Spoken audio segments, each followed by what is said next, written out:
Hello everyone. So we are here with our new topic, syllogism. Syllogism is very important for the banking exams.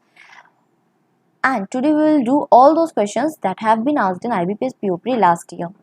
So last year जो भी questions आए थे सिलॉग से related उसमें only a few के cases ही थे. तो सबसे पहले तो हम इसका देख लेते हैं concept in short. Okay. If a statement is few A are B या फिर a few A are B और the few A are B, इन सभी स्टेटमेंट का मतलब एक ही होगा, that is some A are B. Okay, अगर वो स्टेटमेंट में यूज करता है few, a few या फिर the few तो आप उसे मानेंगे सम ही. ओके, और इसका when बनेगा कुछ ऐसे, that some part of A is in B. Now if your statement is only a few A are B, only a few A are B, then सबसे पहले तो इसे एक बार के लिए कर दीजिए इग्नोर ओनली को. अब आपका स्टेटमेंट क्या है, a few A are B. a few A are B क्या होता है, ये होता है सम A are B, मतलब कि कुछ A B है, तो इसका when होगा कुछ ऐसे, सेम A का कुछ पार्ट B में है. ओके, बट इन्होंने यहाँ पे ओनली भी यूज किया है, इट मीन्स केवल कुछ A B है. इसका मतलब कि कुछ A B है लेकिन केवल, इसका मतलब कुछ A ऐसे जरूर होंगे जो B में कभी भी नहीं जाएंगे, क्योंकि इन्होंने बोला है ओनली कुछ ही A B है. इसका मतलब A का कुछ पार्ट जरूर ऐसा होगा जो कभी भी B में नहीं जाएगा. ठीक है, अब थर्ड स्टेटमेंट आपको कुछ ऐसे मिलेंगे, ओनली A are B. अगर आपको ऐसा स्टेटमेंट मिलता है तो इसका मतलब होता है ऑल B are A. ठीक है, और इसका when भी ऐसे ही कुछ बन जाएगा, that all B are in A. But फिर ये इस सेंटेंस के जगह पर ये यूज क्यों कर रहे हैं, तो इसके पीछे है एक रीजन. अगर वो ये सेंटेंस यूज करते हैं that only A are B, it means केवल A B है.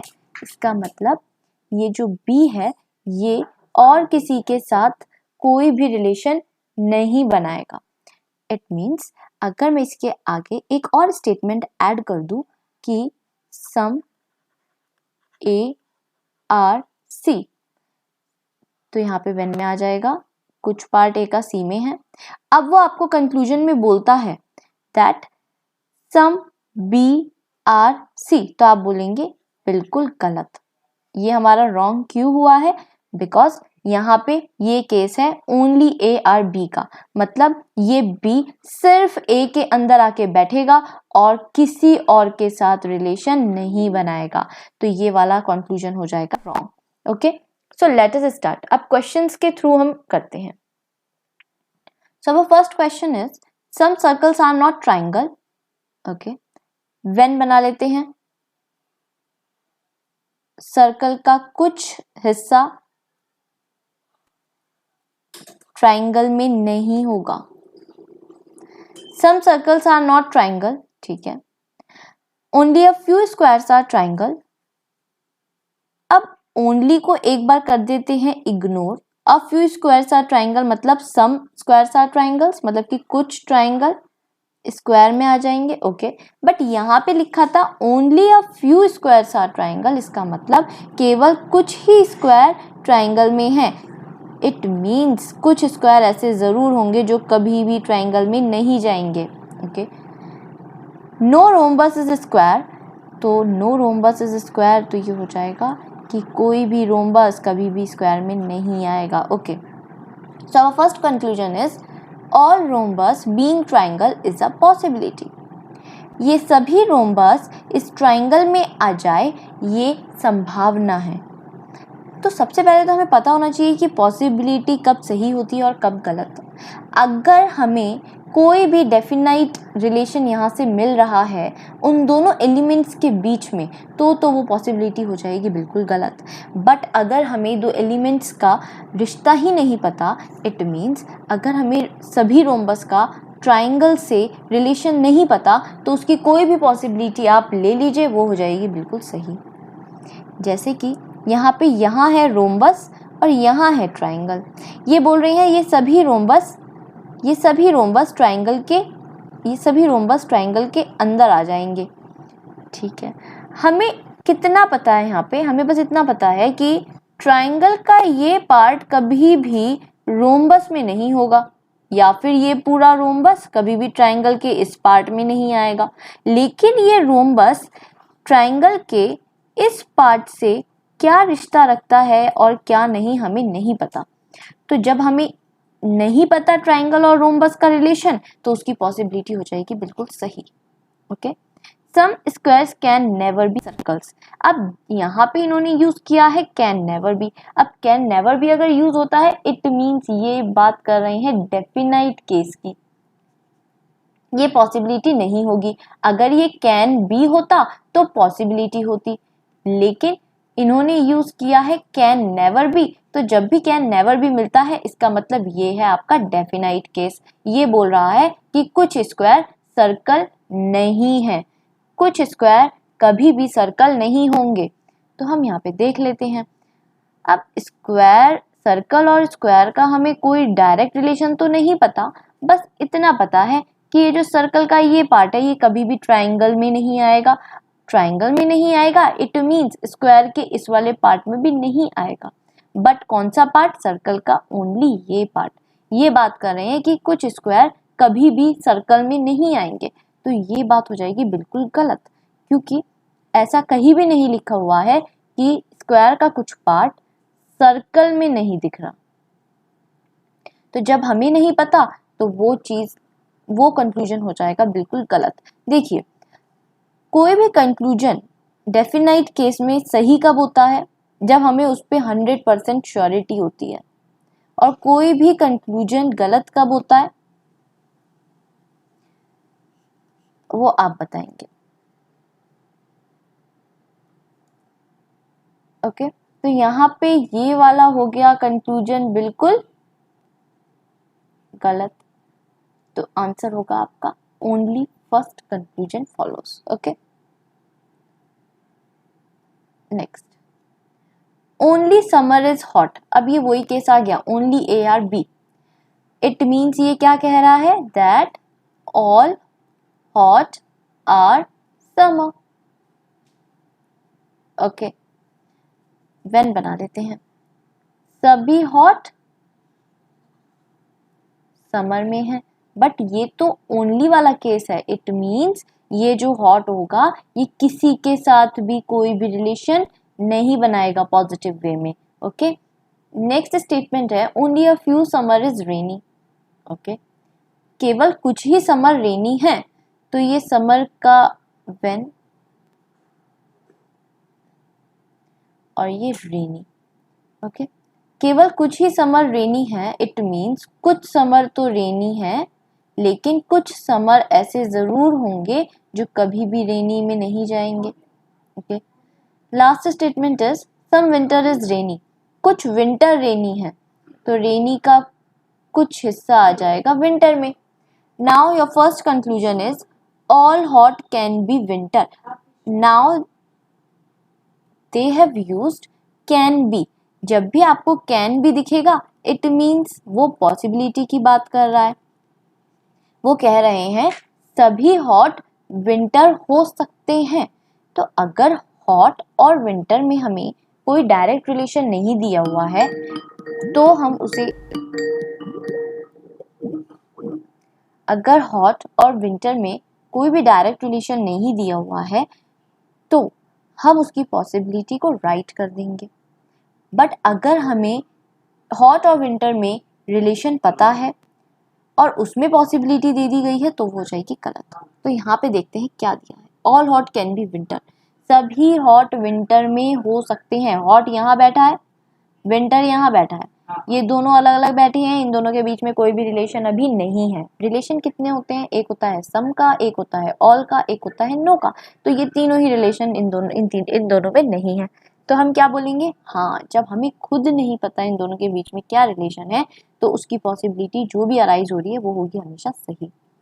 दूसरा, सम रेनी इज नॉट समर। रेनी का कुछ पार्ट समर में नहीं है। अरे रेनी का कुछ पार्ट समर में है ये तो हमें पता है, पर रेनी का कुछ ऐसा भी पार्ट है क्या जो समर में ना हो, ये हमें नहीं पता। तो जब हमें नहीं पता तो डेफिनाइट केस में ये हो जाएगा बिल्कुल गलत। तो आंसर होगा आपका only first follows. Now next question is, all buses train, सभी बस ट्रेन में है। Okay, only a few bikes are train, केवल कुछ ही बाइक्स ट्रेन है। इसका मतलब कुछ बाइक ट्रेन है पक्की बात है, बट केवल कुछ ही बाइक ट्रेन है इसका मतलब कुछ बाइक ऐसी जरूर होंगी जो कभी भी ट्रेन में नहीं आएंगी। सम बाइक्स आर नॉट कार, कुछ बाइक्स कार नहीं है। तो जब कुछ बाइक्स कार नहीं है तो बाइक का कुछ हिस्सा ऐसा भी है जो कभी भी कार में नहीं आएगा। Now your conclusion is, all bus being car is a possibility. ये सभी बस कार के अंदर आ जाए ऐसी संभावना है। तो हम बोलेंगे बस इधर बैठा है, कार इधर बैठा है, इन दोनों में कोई भी रिलेशन नहीं दिख रहा है। जब कोई रिलेशन नहीं है तो इसमें जो भी पॉसिबिलिटी होगी वो होगी बिल्कुल सही। जब हमें खुद नहीं पता बस और कार का क्या रिलेशन है तो उसकी जो भी पॉसिबिलिटी दे रखी है वो हो जाएगी बिल्कुल सही। सेकंड है, नो बसेस बाइक, कोई भी बस बाइक नहीं है। तो ऐसा तो हमें दिख नहीं रहा कि बस का कोई भी हिस्सा बाइक में नहीं है, ऐसा कोई रिलेशन दिख रहा है क्या, नहीं दिख रहा। इन दोनों में कोई रिलेशन है ही नहीं। ओके, तो ये भी हो जाएगा बिल्कुल गलत। Okay, so our answer is first. Next, no chocolates are biscuits. Okay, कोई भी चॉकलेट बिस्किट नहीं है। Only a few biscuits are chips, केवल कुछ ही बिस्किट चिप्स हैं। तो कुछ बिस्किट चिप्स हैं लेकिन केवल कुछ ही बिस्किट चिप्स हैं, मतलब कुछ बिस्किट ऐसे जरूर होंगे जो कभी भी चिप्स में नहीं आएंगे। सम चिप्स आर जूसेस, कुछ चिप्स जूसेस हैं। Okay, now conclusion is, some biscuits are juices, कुछ बिस्किट्स जूसेस हैं। बिस्किट्स यहाँ बैठा है, जूसेस यहाँ बैठा है, इन दोनों में कोई भी डायरेक्ट रिलेशन नहीं दिख रहा है।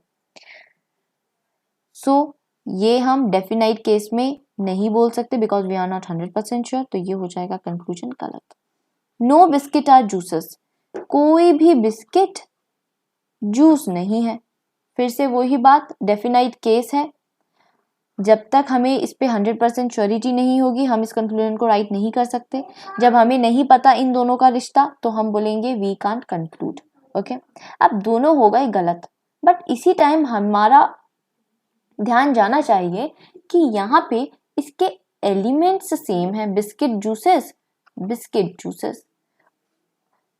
और ईदर फर्स्ट और सेकेंड वाले जो केसेस होते हैं उसका कुछ यही रूल होता है। क्या, तीन चीजें फॉलो होनी चाहिए उसके लिए। पहली, both conclusions should be wrong individually, है ना, दोनों ही कंक्लूजन दोनों ही अपने अपने में गलत होने चाहिए। सेकेंड क्या होगा आपका, elements of both the conclusions should be same, जो भी एलिमेंट्स होंगे वो सेम होने चाहिए। तो बिस्किट्स यहाँ है, बिस्किट्स यहाँ भी है, जूसेस यहाँ है, जूसेस यहाँ भी है। ओके, तो ये दोनों तो हो गए फॉलो।